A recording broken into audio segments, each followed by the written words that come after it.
Hi friends, నమస్తే అండి. నేను మీ రాణిశ్రీని. టుడే మనం ఒక రెసిపీ చూద్దామండి.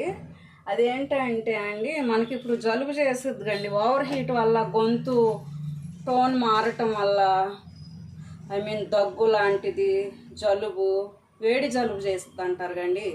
ఆ వేడి జలుబు పోవటానికి చూద్దామండి. ఇదిగోండి 3 hours నానబెట్టుకున్న సగ్గుబియ్యం అండి. ఓకే, ఇదిగోండి వాటర్ బాయిల్ చేసుకుందామండి. ఇది బెల్లం అండి, నానబెట్టుకున్నా. ఏంటంటే అండి, ఇవి ఓన్లీ పాలు లేకుండా సగ్గుబియ్యంతో చేసుకునే జావ అండి. ఓకేనా అండి?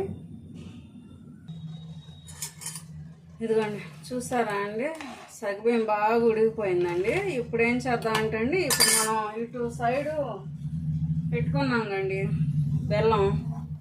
ఈ బెల్లం ఫిల్టర్ చేసేసుకున్నాం, నలకలు అవి రాకుండా. ఓకేనా? కొంచెం ఇదిగోండి ఇలా చేసేసుకోండి.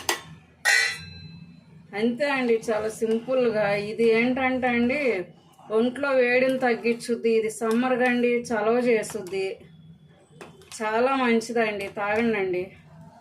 సగ్గుబియ్యం జావా అంటారు. సగ్గుబియ్యంతో చేసిన, పాలు లేకుండా చేసే సగ్గుబియ్యం అంటారు. ఇదిగోండి బెల్లం కొంచెం కరగాలి.